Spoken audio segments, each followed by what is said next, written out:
The day began the same as any other. From behind the desk on the main floor, I watched the hot, high-breasted teenage girls walk twitchingly up the wide flight of marble stairs that led to the main reading room. The stairs were an imitation of a staircase somewhere in Versailles. Though in their toreador pants and sweaters, these young daughters of Italian leatherworkers, Polish brewery hands, and Jewish furriers were hardly duchesses.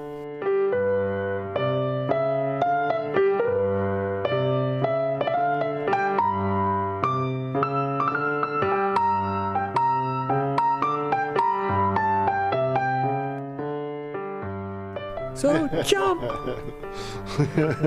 I've got some. Are you singing Jump? Are you singing Van Halen Jump? No, I'm singing the Pointer Sisters Jump. Okay.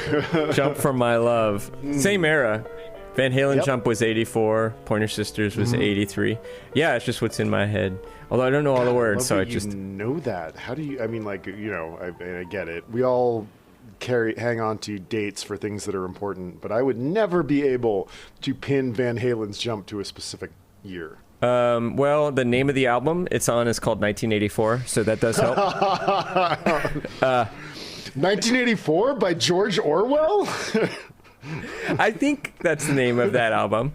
So that helps. Is the Pointer Sisters album that is called 1983? No, but it's called Breakout, and that one I know because I was intrigued by how similar the arrangements were to Madonna's first album and Stevie Nicks' Stand Back, and I was like, what's going on here? And they all came out the same year, and the best I can tell is that basically the Lynn drum machine and the Moog bass were both also just kind of like widespread that year and being tried out. So there were two new studio tools that were available to everybody, and those three albums all kind of make use of them.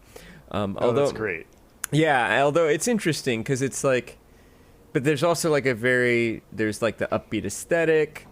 So I'm still trying to learn more about it. I don't know if it's some kind of parallel convergence or if there's one producer. I do think that like, that's interesting. To some degree, maybe it was Prince's influence, because I think maybe Prince was one of the first to really figure out how to use the Lynn drum machine, and that Madonna, Stevie Nicks wrote Stand Back after hearing Little Red Corvette. And Prince played on the track and maybe even programmed the drums.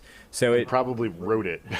Well, she wrote the song based on a Prince song, and like it. So he's a co-writer on the song, but it's her lyrics and her melody, but it's based on his groove, And if you think about Little Red Corvette, stand back, stand back.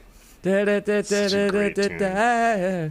Yeah, and if you listen to the Pointer Sisters Jump, listen to Stand Back, and listen to Borderline by Madonna, and you're like, oh wow. These all circle the same star. Yeah, they absolutely do. I mean, you could say the same thing about like Elvis, Carl Perkins and Jerry Lee Lewis. Carl Perkins. Yeah. The king. Yeah, you can't bring up Carl Perkins without a quick dip into Mystery Train. And I think I already told you my story about meeting a very drunk Japanese executive producer of that film in Guatemala. Yeah. Which is another one of your. There's a series of like Jesse Duke's wild, batshit crazy stories in Central America. Yeah, got a few more recently. Well, should we get into Goodbye Columbus? Yeah. We are talking about Goodbye Columbus, the 1959 novella, which is part of a short story collection of the same name by Philip Roth, written, I believe, when he was a college student or grad student at the University of Chicago. Very young version of Philip Roth. The protagonist is Neil Klugman. He's a librarian and a recent Rutgers grad. He lives in Newark, New Jersey. He works at the public library. He lives with his aunt and uncle in a small kind of working class neighborhood. I wouldn't call them poor, but there's not a lot of extra money around. They got to economize about what fruit they put in their refrigerator, and they better eat it before it spoils. Definitely people who passed through the Great Depression and whose instincts remain. Neil meets Brenda Potemkin at the pool. and he holds her glasses. He is infatuated with her, very attracted to her long legs and athletic build, and he bravely calls her for a date, somewhat charmingly, probably Neil's most charming moment in the entire novel. And they begin answering my question about affinity. They begin well, we'll get there. Yeah, we'll get there. It's a little more nuanced than that. Sure. I mean, Roth is good enough to make things you can never quite feel entirely one way. About anything. They begin a relationship that takes place over the summer while she's home for college. She lives in Short Hills, New Jersey, which is a affluent suburb outside of Newark with big houses. He has this running interaction at the Newark Library with a black, I want to say young teen, like maybe a 13 or 12-year-old boy who wants to look at art books. Neil spends some weeks with Brenda's family in Short Hills, kind of living the summer kind of country club life with them. Tolerated, I would say, by the parents, who keep referring to him as Brenda's friend.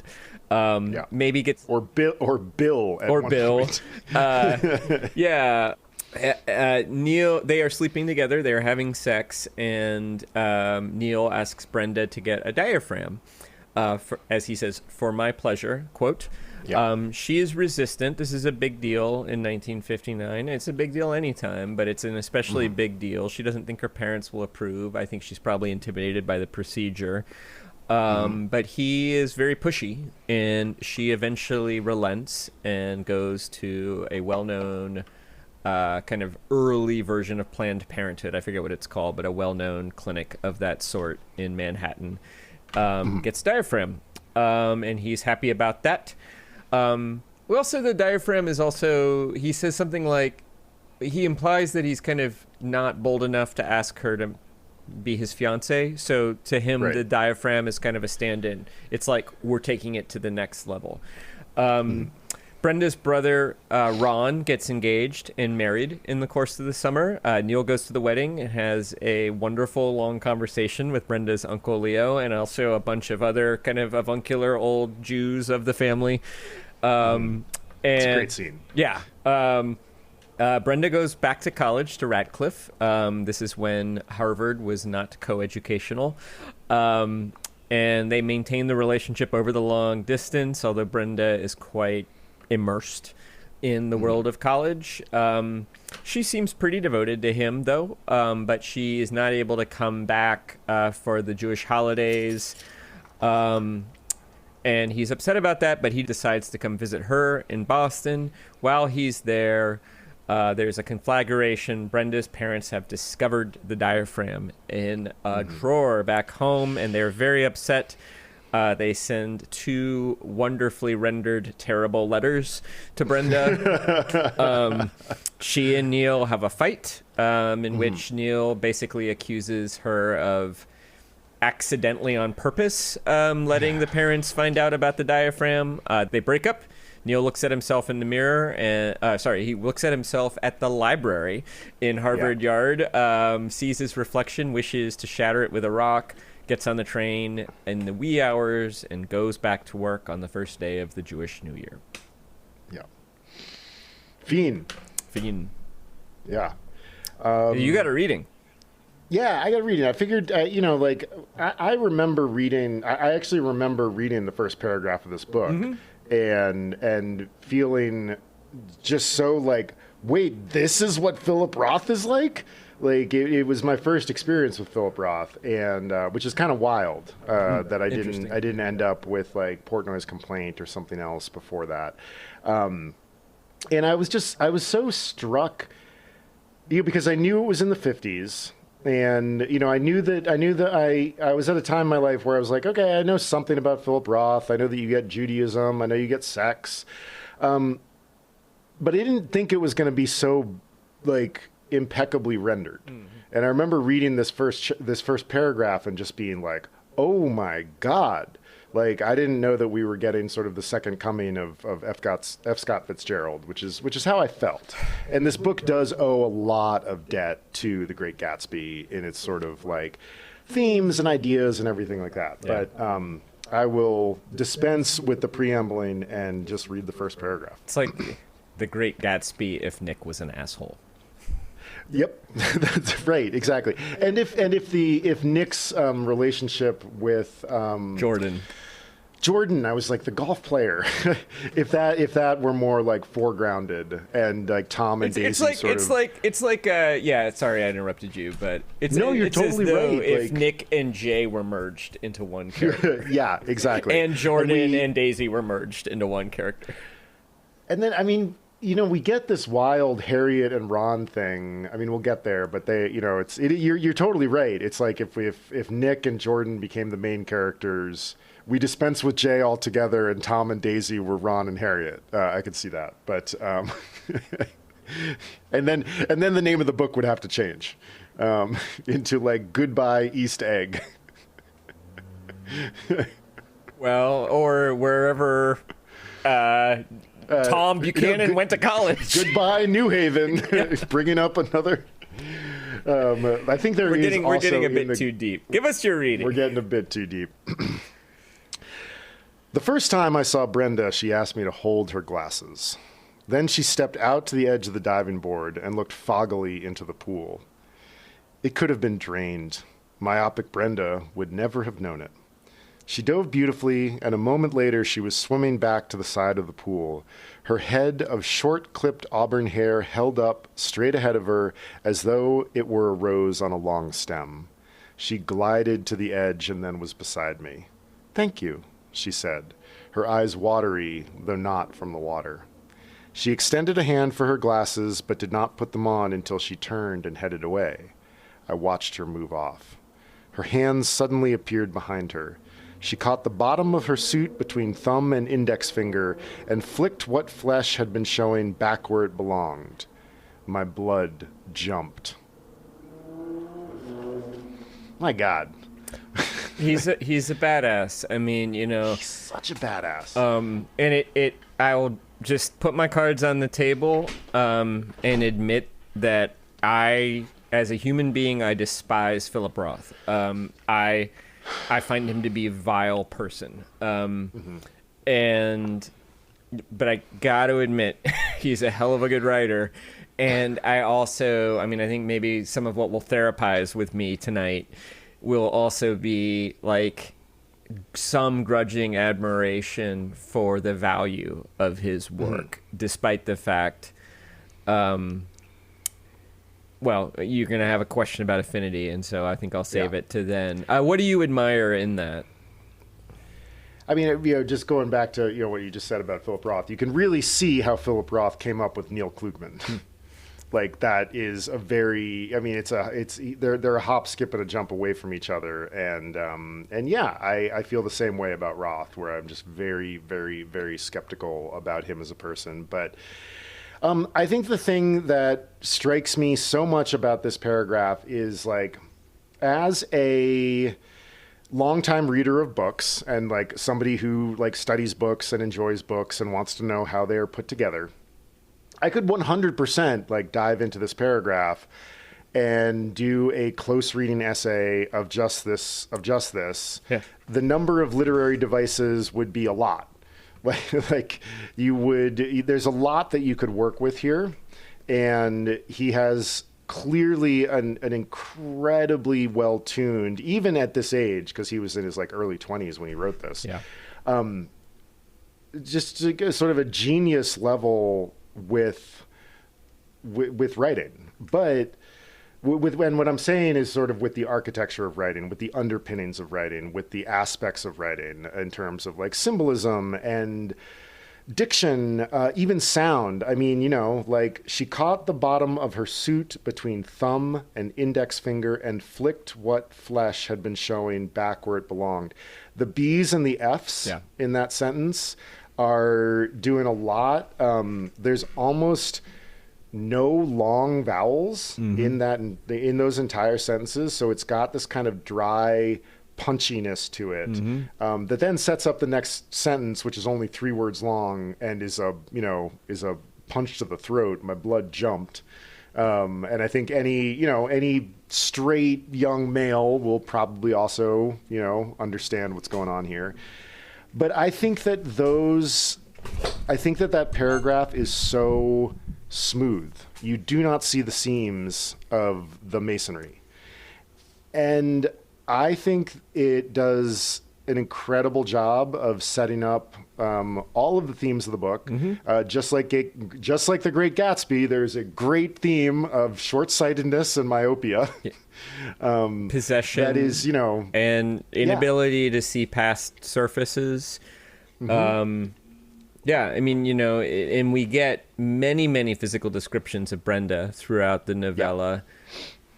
Almost no descriptions of her as what I would call a person. Always descriptions of her as what I would call an object, and an object of desire and an object of aspiration. And it begins right there. And yet it is also, and I think this is why Roth is so difficult to contend with, it is, as you say, for a heterosexual man, it is relatable. And it is vivid. You're right there. And even, what we get very quickly after that is him picking up the phone with his aunt Gladys, and she says, like, Casanova, And, I love Aunt Gladys. And then, in what is like a glorious attempt to make Neil Klugman likable, I already said this, but his phone call to Brenda for the date is his, it is the, what's the opposite of nadir? It is the summit. The zenith. It is the zenith of his likability, because he's vulnerable and brave, and he plunges ahead, and he's not pretentious. But still mean. But still well, he gets mean just about right away. Mean. Yeah.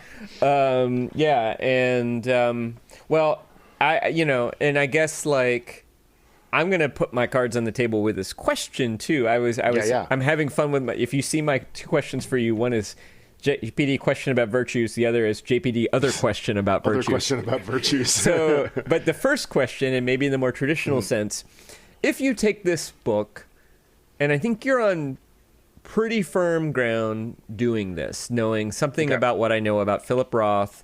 Philip Roth, of all American 20th century writers, is probably the best known for using protagonists as author inserts. He's probably the most transparent about that.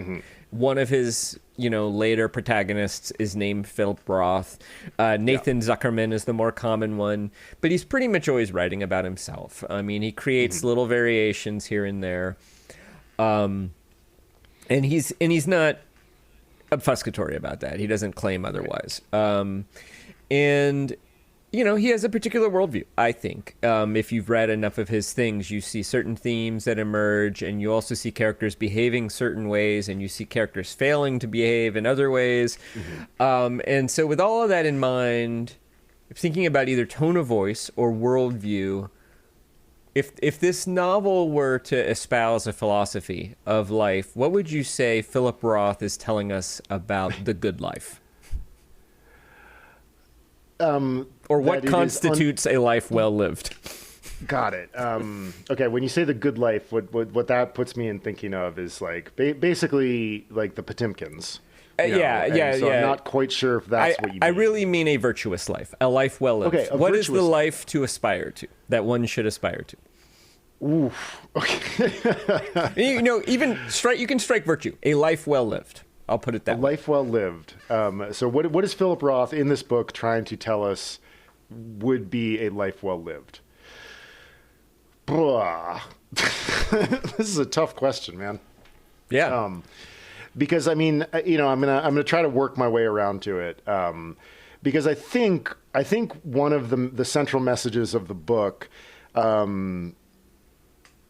is that why look at the destination if you can't afford the train fare? The exact thing that he says about the poor black kid who at some point is going to discover that the Gauguin book has been taken out, and he can't look at pictures of Tahiti anymore. And Klugman even says, why look at that if you can't afford the plane, the ticket? Because Neil can't afford the jump to the Potemkin social level.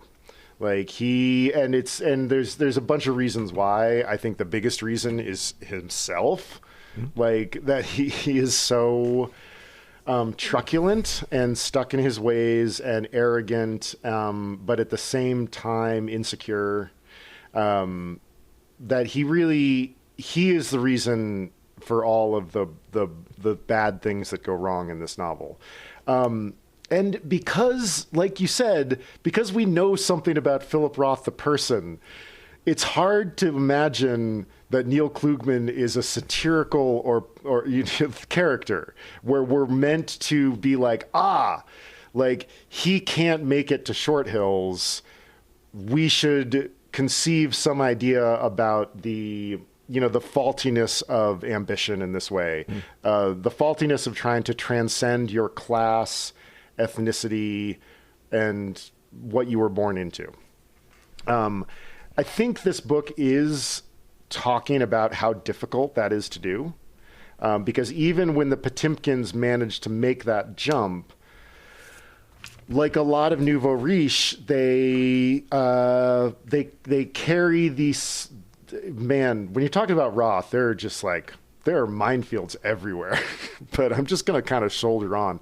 The nouveau riche sometimes carry some of their gauche sensibilities into their new world. Yeah, they're like gangsters wearing tracksuits. Exactly. Right. Yeah, exactly. Gangsters wearing tracksuits in a very, very fancy suburb. I mean, not literally, although they might literally wear. That would be great if Ben Potemkin, that would be hilarious if he sort of dressed like James Gandolfini in his dressed down Tony Soprano moments. What I mean by that is money is not enough. If you aspire to kind of the Wasp ideal. Exactly. So the life well lived, or a life, like, what is he trying to tell us about the life well lived? Gosh, I think this entire novella is a sort of torpedoing of the idea of the life well lived. Because what we mostly see is people attempting to depart their particular station in life, which is fine. Like, we all should aspire to things. But a lot of the reasons that people aspire to change their status in this particular novel are not admirable ones. Like you said before, like Neil's attraction to Brenda is just an entirely objectified one. She is a body to be enjoyed. And I mean, and there's this one heartbreaking moment when she's asleep at the wedding. And he looks at her and says something like, I knew her, I didn't know her farther than I would know a photograph. And you're like, that's your own damn fault, you idiot. And that's Neil's greatest moment of clarity also. Yeah. That moment. Yeah. That's the moment, in fact, where I'm sort of like, wow, that's like the most self-insightful you've been. Although, again, Neil is the narrator of this tale. So the reason that we're able to draw these conclusions is because there's a level of honesty coming from the narrator and presumably the author that is profound. Neil doesn't really sugarcoat his mistakes. No. I think I agree with you. I mean, I think if I were going to say the tone of voice is that there is no life well lived. And that really the best you can hope for, we're all in purgatory. And then we're going to die and the lights are going to go out. And the best you can hope for is maybe to kind of, take some pleasure in the poetry and sensual beauty offered by sex, avuncular drunk Jewish men, kids at the library. That's as good as it gets, because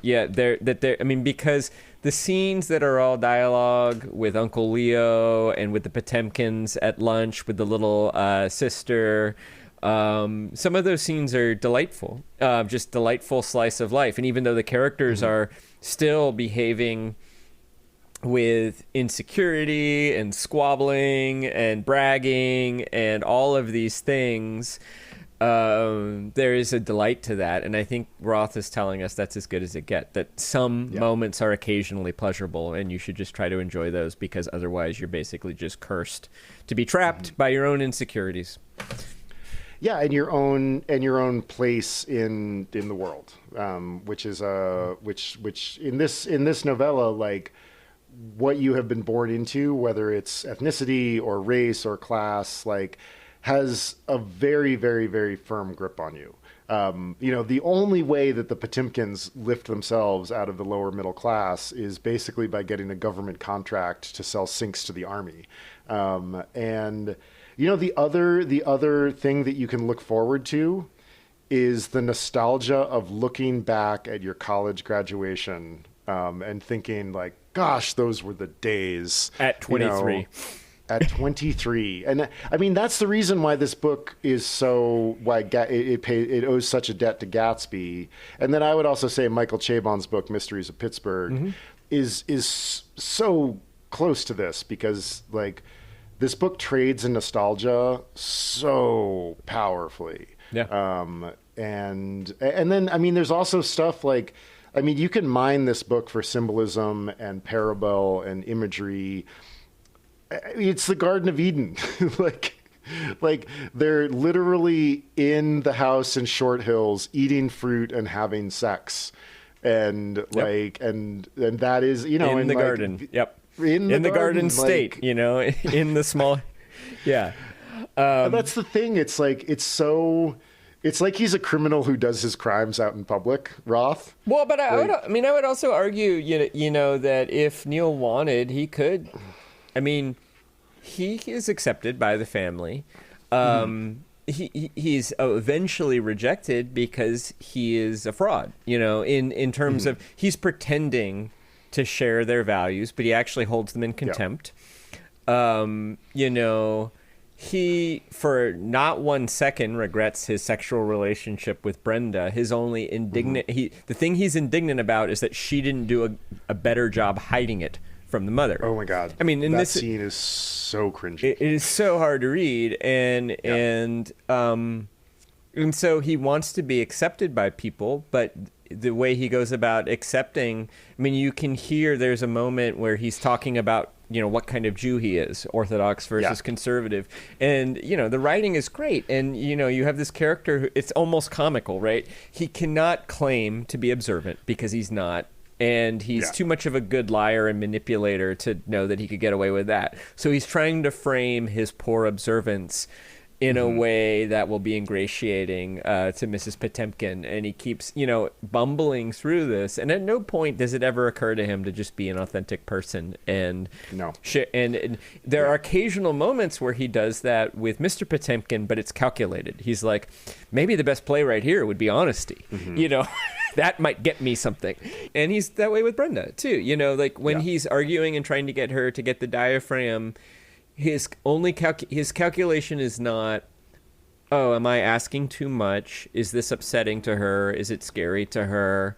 Was this an unfair request? It's all, oh, have I upset her? Then maybe I should back off a little bit and try again later. It's all calibrating the degree of pressure and manipulation to put on her. And again, it is to Philip Roth's credit that he narrates that brilliantly and realistically. And if you've ever been in that situation of wanting something from somebody and catching yourself thinking in those manipulative terms, well, that's what it's like.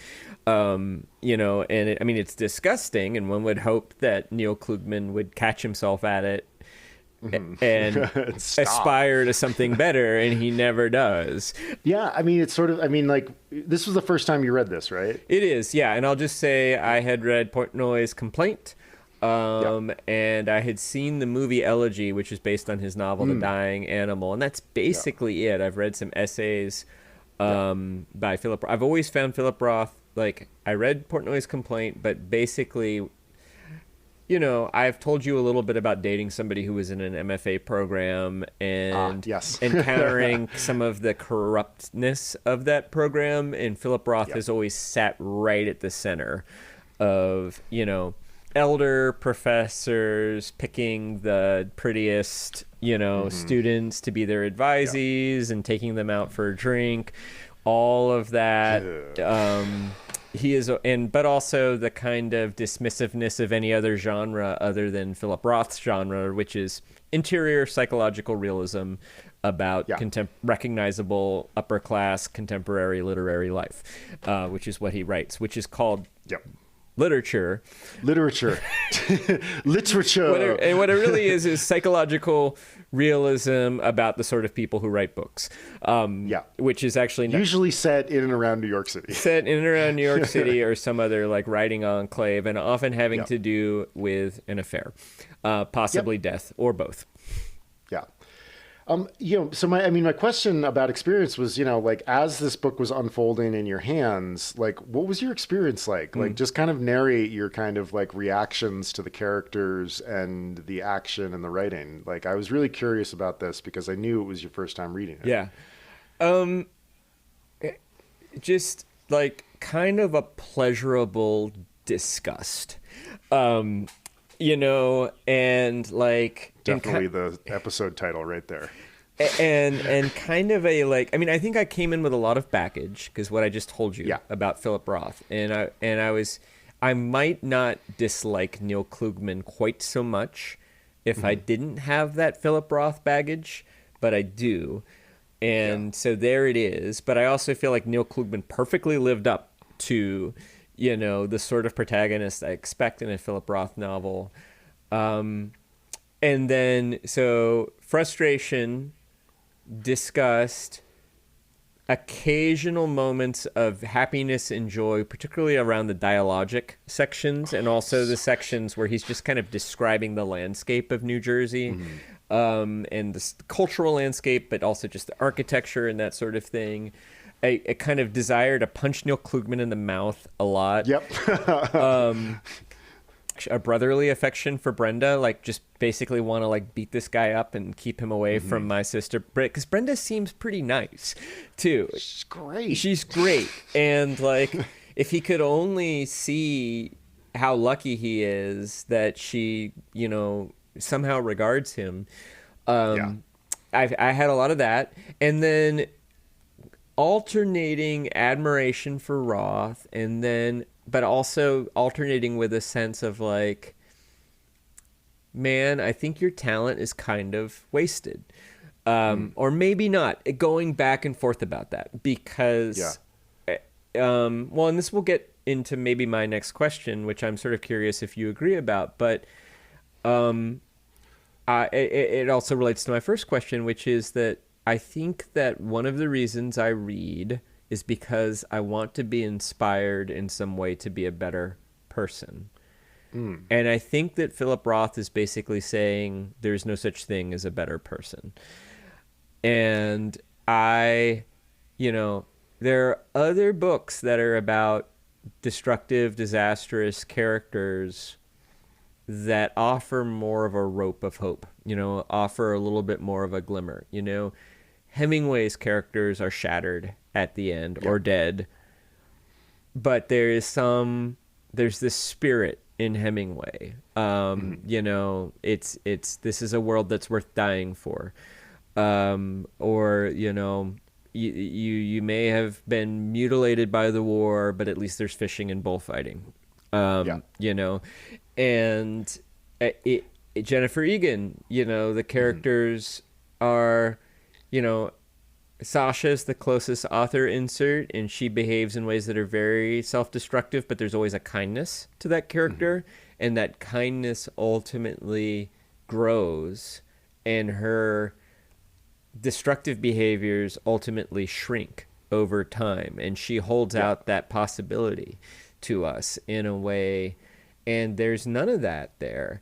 And I think, but I found myself kind of engaging in a debate with a dead man, because I think Philip Roth is saying, that's how the world is. We're animals. We lust, we envy, we manipulate, and then we die.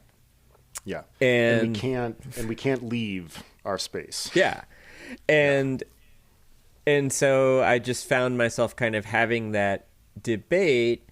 And what's so powerful about his writing is that you know, it's kind of like Tom Ripley, which is that Klugman is kind of right at the edge of, I don't like him, but every now and then I relate to him, and I don't like that. Mm-hmm. Yeah, you know, there's these moments where he, like the discussion with Leo Potemkin, which is, I just think, one of the most wonderful passages of the book, especially the part about him venturing up to New England and then continuing on and over the globe and down to Vladivostok. And then there's this like perfect, like exactly what you just said, like a perfect Rothian moment of like, but once you've seen, you know, like, once you've seen New London, Connecticut, what more could you actually ever see in Vladivostok? And you're like, plenty! I'm sure Vladivostok is an incredibly interesting place. Yeah, and then also, and when you listen to it too, or read it too, you're sort of like, oh wait, like this guy is being presented in a sort of like affable, charming, it's a little bit condescending, but also charming. And you're like, he sounds like the worst father and husband ever, right? You know, But Neil has a moment of tenderness towards him. Yeah. You know, and it's like there's a few moments like that scattered throughout the book, like with the black kid, where he like really like wants that kid to like still have access to the book, and the moment with Leo Potemkin. And I think those are the moments that sort of pull us. I mean, maybe Roth knew. Probably not. Probably Roth didn't know that he was making such an odious character, but maybe he did. Yeah, I think he probably did. I don't think you could do it without. I think that's what any. Let's say that to be a good person and to live a good life requires a certain honesty. I would say that any capacity that Roth had for honesty, he funneled directly into his writing and not for the people around him. So he was a manipulative. God, that's well said. Yeah. Manipulative, lying, cheating, controlling person who was utterly honest about himself in his novels. And I think that pattern, and that's his superpower. And it's also his great redeeming virtue as a writer, because he does not, I don't think he lets Klugman off the hook at all. And therefore, you know, if we see him as an author insert, he doesn't let himself off. And, you know, even the affection, I mean, it's this sort of, you know, I feel like his affection for the black boy, it's almost like he's telling us to prove like what a good dude he is, like, you know, like white savior, like I'm going to save this poor, and the way he relates the kid sort of ignorance about libraries, there's a kind of comic, I mean, it feels a little racist to me. And he's like, this poor, stupid black kid doesn't know about libraries and I'm going to help him. I mean, there is a self-hatred in Roth. Like there's like it's rough. There's a self-hatred and then there's also an outward hatred.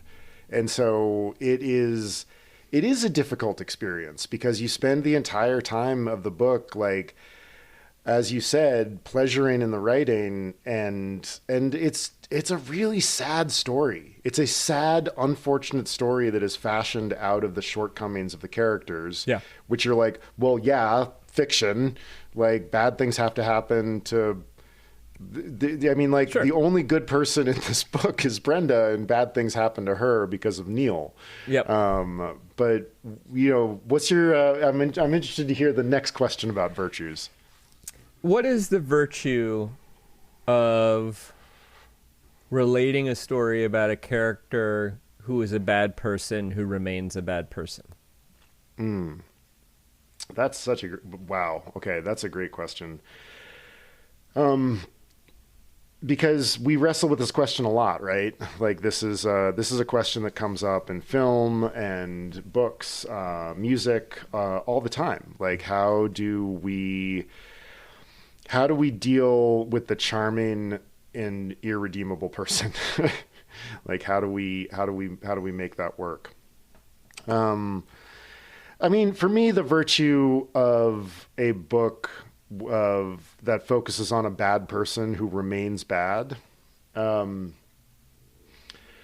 is that I do think it can tell us a truth, a cynical truth about the world, but there's still a truth nonetheless. That like, if you are in one of the marginalized groups in this world's history, and, you know, whether you are a poor Jew, a rich Jew, a black person, you pretty much everybody in this book is desperately trying to get out of their social class. The Potemkins have kind of escaped, but they pull with them all of the heritage of refugees. It's like they're in a decaying low Earth orbit that they have to constantly be Yeah, exactly. Right. Yeah. And like maybe they'll all die before that low Earth orbit fully decays. Yeah. Is sort of like the most that you can hope for. There's even a moment when Neil sees the Potemkins Leo and his wife come back from the bathroom, and he hands their daughter back to them. And the line is something like, they looked like sort of slope-shouldered refugees, and we could be back in Europe. We could be in Russia. We could be anywhere in any place where people have been marginalized. And I think in a lot of ways, the virtue of this book is the portrayal of that plight. It's one of the things that shapes all of the characters into who they are. Things are hard. Like, this is not an easy life for any of these people. The Potemkins have got out, but again, like, they're still who they were. It's like, again, there's this Gatsby-esque thing of like, no matter what you do, no matter how much you amass, you are still yourself. And so I think the virtue of this book is that it does a fantastic job of portraying a really difficult world. And, I wish that Roth weren't so unnuancedly negative because this book pushes it even for me. Yeah. Even for Chris Bagg, who glories in, stories where things don't work out. I mean, yeah, you have an affinity for characters who are sort of failing their way or crashing their way into becoming somewhat better. Yeah, exactly. And or even in some cases not, like one of the main characters of the Mysteries of Pittsburgh, like we don't get a redemptive arc. Yeah. I have sort of felt that changing. I think I told you an anecdote of some point in the last year of going and standing in front of my bookshelf one night looking for something to read and thinking, why on earth do I have so many sad books?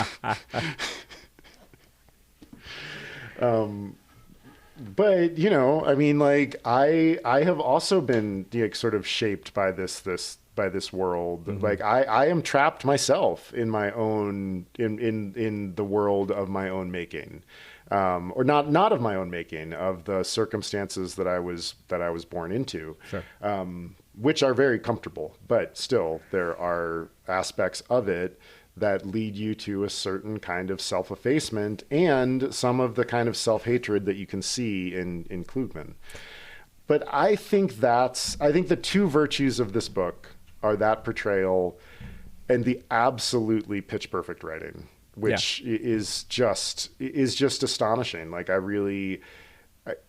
he gets so much into these 130 pages, like he's Melvillian, I would even say, in his ability to ask the big questions in what seems like a sort of smallish plot. Yeah, I just don't like his answers. Yeah, I don't either, but the writing is to die for. Yeah, it is. And I mean, I do think you have people who followed in his wake who tried to take a kind of Rothian approach, psychological realism, heavy internality, humorous writing, rhythmic prose, sort of like John Irving, John Casey, Updike, and then try to say something a little bit more redemptive with it. Like in Irving's world is the same. The characters are, they lie, they cheat, they have affairs, but they also take pleasure in family and friends and are capable of kindness and forgive each other and learn and grow. I think I haven't read as much Updike, so I can't really speak to that. And even, I mean, I think even Jennifer Egan sort of emerges from this tradition, and you have somebody who is at least optimistic about the capacity of, I mean, in Egan's world, like the arc of the characters in Visit from the Goon Squad is often they sort of, they have these kind of absurd redemption arcs where it's like, oh yeah, suddenly he becomes like a famous slide guitar player for toddlers who are pushing their parents' smartphones. I mean, it's ridiculous, but it's still, you're kind of happy for him. And there's a bunch of moments like that. Well, and I think this speaks to exactly what you just said, which, and what I was saying, which is that, like, I find a disgusting worldview rendered beautifully. So this is about early on, maybe second or third chapter. This is after he's met Brenda and they've started dating, and he's going to work. The pale cement lions stood unconvincing guard on the library steps, suffering their usual combination of elephantiasis and arteriosclerosis, and I was prepared to pay them as little attention as I had for the past 8 months, were it not for a small colored boy who stood in front of one of them. The lion had lost all of its toes the summer before to a safari of juvenile delinquents, and now a new tormentor stood before him, sagging a little in his knees and growling. He would growl, low and long, drop back, wait, then growl again. Then he would straighten up, shaking his head. He would growl and say to the lion, "Man, you's a coward." Then once again he'd growl. The day began the same as any other. From behind the desk on the main floor, I watched the hot, high-breasted teenage girls walk twitchingly up the wide flight of marble stairs that led to the main reading room. The stairs were an imitation of a staircase somewhere in Versailles, though in their toreador pants and sweaters, these young daughters of Italian leatherworkers, Polish brewery hands, and Jewish furriers were hardly duchesses. They were not Brenda, either, and any lust that sparked inside me through the dreary day was academic and time passing. I looked at my watch occasionally, thought of Brenda, and waited for lunch, and then for after lunch, when I would take over the information desk upstairs, and John McKee, who was only 21 but wore elastic bands around his sleeves, would march starchily down the stairs to work assiduously at stamping books in and out. John McRubberbands was in his last year at Newark State Teachers College, where he was studying at the Dewey Decimal System in preparation for his life work. The library was not going to be my life work. I knew it. Yet there had been some talk from Mr. Scapello, an old eunuch who had learned somehow to disguise his voice as a man's, that when I returned from my summer vacation, I would be put in charge of the reference room, a position that had been empty ever since that morning when Martha Winnie had fallen off a high stool in the encyclopedia room and shattered all those frail bones that had come together to form what in women half her age we would call the hips. I had strange fellows at the library, and in truth there were many hours when I never quite knew how I'd gotten there or why I had stayed, but I did stay, and after a while waited patiently for that day when I would go into the men's room on a main floor for a cigarette, and studying myself as I expelled smoke into the mirror, would see at some moment during that morning I had gone pale, and that under my skin, as under McKee's and Scapello's and Miss Winnie's, there was a thin cushion of air separating the blood from the flesh. Someone had pumped it there while I was stamping out a book, and so life from now on would not be a throwing off, as it was for Aunt Gladys, and not a gathering it in, as it was for Brenda, but a bouncing off, a numbness. I began to fear this, and yet in my muscleless devotion to my work, seemed edging towards it. Silently, as Miss Winnie used to edge up to the Britannica. Her stool was empty now and awaited me.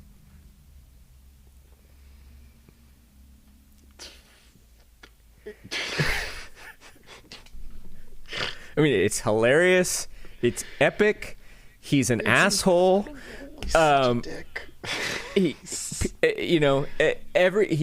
manages to insult everybody he describes. He manages to do it in a kind of dismissive, comical way that makes you chuckle and then feel guilty for chuckling. And then he lumps himself into all of these people. There's a kind of, I mean, again, it's his one great virtue, which is that he's insulting of everybody, including his stand-in, nobody is spared the Roth treatment, and especially not Roth. And that, I mean, it's just that passage again, just like everything else that we've talked about, is so dense with ability. Like he is like, he's like Melville. He's like Ohtani. He's like, yeah, sure, I can pitch 6 innings of no-hit baseball, and I'm also going to hit 3 home runs tonight. Yeah. Like it's unreal, and especially that killer close of her edging up to the Britannica, and so it's just like, again, the figuration, like, okay, we're actually talking about like a literal set of encyclopedias. Yeah. We're also talking about all of human history, or at least the stand-in for Western human history, which comes in for, like you just said, judgment, and getting fun poked at it, and torpedoed, and it's like folks, if you listen to this book, almost every paragraph is like this. It's incredible. And the dialogue is equally as good. And it just, it's the reason I brought it is because I feel so conflicted about loving it. Yeah. What do I want to say about that? Well, I mean, one thing I want to say is, earlier you said that life was hard for these people and they were limited. Yeah. And I think that's true of the Potemkins. I think it's true for the elder generation. I don't really think it's true for Brenda. It is true for Brenda because she's a woman in this era. Yeah. But the one person it doesn't really feel true for to me is Neil Klugman. I mean, he has a college degree. He doesn't pay rent. Sure, he has this kind of tragicomic existence with his uncle and aunt, but he could probably afford his own apartment. He's saving up. He's got a trajectory. His job isn't all that bad. He works at a public library. Sometimes he's at the reference desk. I mean, in the history of human jobs, sitting at the library, interacting with people, being surrounded by books, helping people get to books is like... I would imagine that like 99% of humans who have ever lived would be perfectly happy with that existence. With that job, compare that to working in a factory, compare that to like farming a rice paddy, compare that to hunting woolly mammoths. I mean, maybe I'd rather hunt the woolly mammoths. Or selling light bulbs. I mean, I think that Klugman has it just fine. Sure, he's not rich, but the only reason he cares about that is his own sense of inadequacy, and maybe that comes from being a Jew in America in the mid-century, which was deeply still anti-Semitic. Maybe it comes from something else. Maybe it's not entirely his fault that he's inherited it, but he also, I mean, he's got this kind of smug, condescending attitude towards this elder generation who fought the war and had to scrap to make their living. And what did he do? He went to college and got a job at the library. I mean, he's fine. Do you think he escapes the library? Do you think Neil Klugman does he rise above the fear in that passage that you just read that he is going to get stuck there? Well, okay, so what does the novel tell us? Let's look at the last page to answer that question. Okay, so he's going to smash the reflection in the glass. What was inside me that had turned pursuit and clutching into love and then turned it inside out again? What was it that had turned winning into losing and losing, who knows, into winning?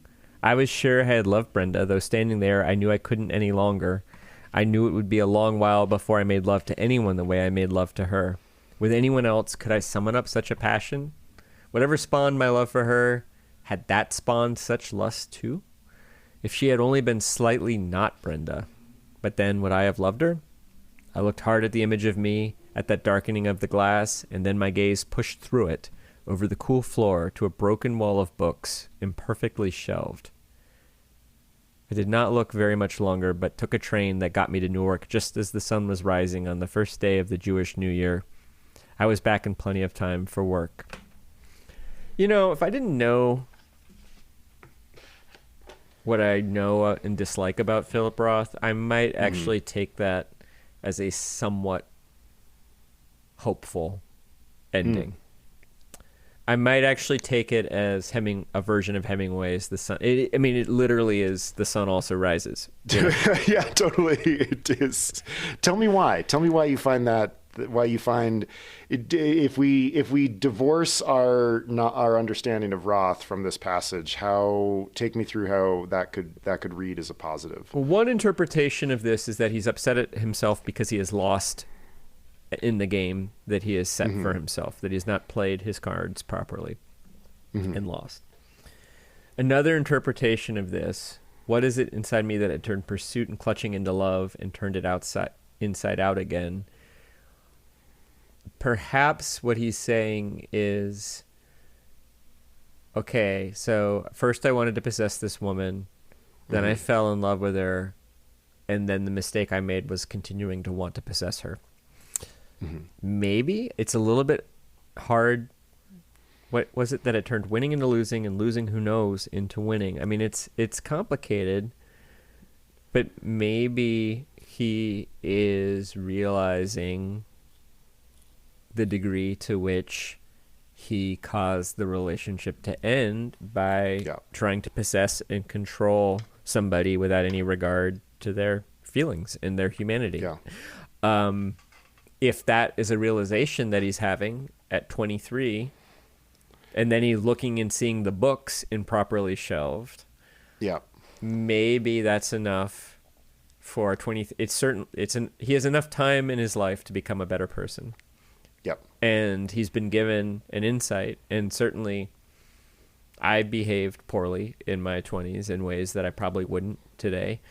So the problem is that I know that Philip Roth didn't become a better person. Right, totally. Yeah. And like, I don't know. I find I think he does get stuck because I think Neil's tragic flaw is his arrogance. And I could sort of, I think that he's going through the same thing that Leo Potemkin, that he levels at Leo Potemkin, waking up the next day and getting on the train and burping up the champagne and savoring the flavor of burping up the champagne. That's one of the lines.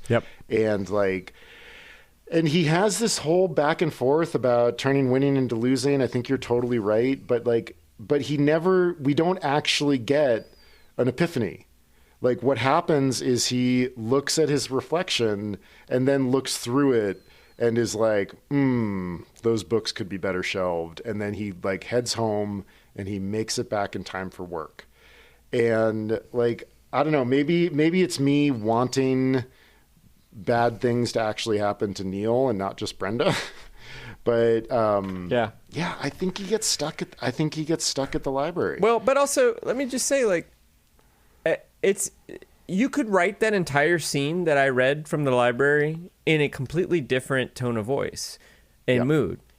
It's a beautiful public old building in Newark with lions and kids coming in to read books and people who are interested in art. I mean, he sees a bunch of teenager girls and all he could think is they're high-breasted and hot, but not quite as hot as Brenda, as opposed to look at these children who are interested in reading, by God, which is what a healthy, mature adult would think when they saw a bunch of teenage girls. Maybe you would note, oh yes, they're objectively attractive, but there's no protectiveness, no sense of oh, these are children. It is just lust.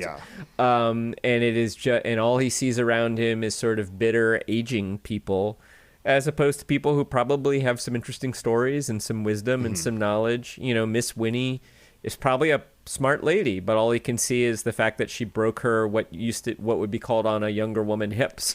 So I don't think it's the library, it's himself. He could work in the library for the rest of his life and have a great life if he learned to appreciate other people and learned to appreciate his own circumstances.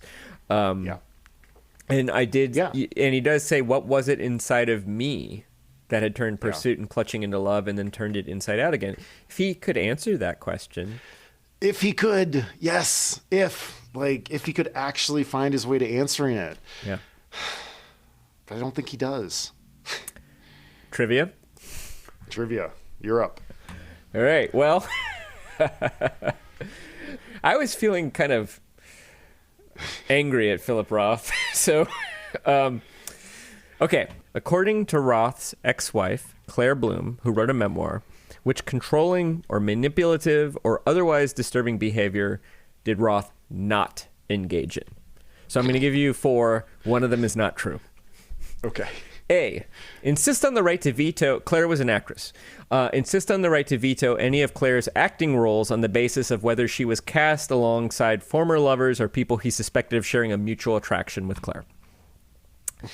B, make a pass at a 19-year-old friend of Claire's daughter, Anna, and then leave an angry letter for her in plain view when she rejected that pass. C, after their divorce, send Claire a bill in which he values his time at $125 an hour and demands compensation for the notes and editorial advice he gave her on her writing projects. Or D, forbid Claire's daughter, Anna Steiger, who was 18 and lived with her mother, from living with the couple. Jesus Christ. Let me know if you want this again. I'd be happy to read them again. Oh my God. It's just so disheartening that 3 of them are true. I know. Oh my God. D. Forbid Claire's daughter, Anna Steiger, who was 18 and lived with her mother, from living with the couple. No, he did do that. Oh my God. He did not Jesus. insist on, as far as I know, he did not insist on the right to veto any of Claire's acting roles on the basis. I thought that was a shoo-in. Well, he may very well have done so, but it is not documented. It's in not the established memoir. in the... Yeah, and he might have just groused about them as a, which feels very Rothian. He might have just given her a hard time. Yeah. I mean, this is one of those... Yeah, I mean, this is one of those writers where, like, it's really hard to separate the art from the artist. Well, because he doesn't... Well, he doesn't, but also like it's just so bad. Yeah. It's like it's really really bad. Another thing that I don't particularly like about them is that he routinely slept with his female students, dozens of them. I'm not going to object to a 50 or 60-year-old man sleeping with 19 or 20-year-old women because women have the right to make their own decision. What's adulthood if women can't make their own decision about that? But when you're talking about the mentorship relationships between old writers and young writers and the entree, there's a real creepy power dynamic there that I think creeps on to the spectrum of sexual violence of some kind and manipulation. So it's possible that Roth is worse than his characters. All right. Well, so at any time in any book that a character's name is blank man, and we're thinking about Willy Loman from Death of a Salesman, you gotta pay attention to. We gotta investigate some of those possible meanings. Does Klugman in German mean A, pious man, B, rich man, C, clever man, or D, albino spacefaring man?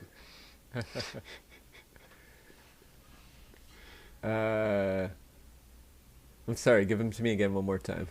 The real ones are pious, rich, or clever. I'm trying to do some linguistics. Klug. I'm tempted to say clever because of the CL connection. Klug, clever. I think that's bait, though. I mean, rich man would be the most ironic. Pious man would be wonderfully ironic. I'm going to say rich man. It is clever man. Oh, good job. Yeah, what is that? That's sort of like it's like a double agent turn. Well, Neil Klugman is too Klug for his own good, He is too Klug for his own good. And I think his cleverness eventually does fail him. Yeah. I think that's the other part of why I think he gets stuck at the library is I think that Neil is not as smart as he thinks he is. Well, I mean, he's plenty good at manipulating people. But ultimately that is not a skill that will... if what you want is a loving relationship, with somebody, that skill will ultimately not work in your favor. Chris Bagg, are you going to read this again? Yep. Totally. It seems about every 10 years, I get a hankering for that first paragraph. I get a hankering for the scene where they're eating fruit and he cracks his poor colon. I'll get a hankering for Ron Potemkin falling asleep listening to his graduation Goodbye Columbus records. Like, it's the writing is too good for me to not read this novel once every 5 to 10 years. Well, I feel differently. For me, it's sort of like a colonoscopy. Like, it's like you should probably do it, but like it's not pleasant, and I don't want to do it again unless I have to. But you like that one? Man, I love that one. Your earlier description of your reading experience of pleasurable disgust is also just absolutely top drawer. There are many moments I found admirable, but I just don't like living in this moral world. I get it. Yeah. And there are other writers out there, not many, with a similar level of talent who have something more profound to say, and I'd rather spend my time with them. Yeah, I'd rather go read Michael Chabon. Mm-hmm. If we're gonna do, or Fitzgerald. Yeah, totally. Well, next up, everybody, this is not Deja Vu, but we are considering Goodbye Columbus, the film, directed by Larry Pierce. It's a 1969 film. I didn't check where you could stream it. Do you know where you can stream it? No, because the LA Public Library has it. So I put it on hold. I did not do that research. Looks like you can get it on Amazon. You can get it on YouTube, Apple TV. There you go. Yeah, you can get it in most of the normal places. This should be pretty easy to find. I'm really intrigued by this, especially since the art makes Neil Klugman look sort of charismatic. So I am super... Yeah. And you could do a version of this movie... I don't know. I mean, this is one of those stories where you can layer a lot of your own meanings on it. So I am very curious to see this. And also 1969, what a year for film. I mean, that's one of the great years. That's 2001. Yep. 98. What else? What else was 69? Oh, let's see. A lot of really good stuff. Bonnie and Clyde, was that 69? Shit, really? Wow. Yeah, 2001. The 39, 69, and 99 are the big ones. Easy Rider, 1969. That's right. Midnight Cowboy, The Wild Bunch. Butch Cassidy. Yeah, great year. True Grit. Wow. Although I think Damn. and looking at this, Goodbye Columbus was the 10th highest grossing film that year. Got it. Which is the poster is hilarious. Quite successful. Neil Klugman looks like Tobey Maguire. Yeah. Yeah, which is like not who I would cast. Nope. On that note, Upper Middlebrow is a Small Point production. Chris Bagg and Jesse Dukes are your public librarians. Music by Ben Pajak and Jesse Dukes. Design and website by Chris Bagg. We are supported by Jenny Grieve and Justin Reich. Find us on Patreon, where there are a number of tiers at which you could show your support. There is a link in the show notes. And as a reminder, Jesse and I are both writers and editors, and we can help you with your writing, podcasting, or editing project. You can see some of our portfolios and learn more at our respective websites, chrisbagg.com and jessedukes.com. See you at Goodbye Columbus again. Thanks for listening, everybody.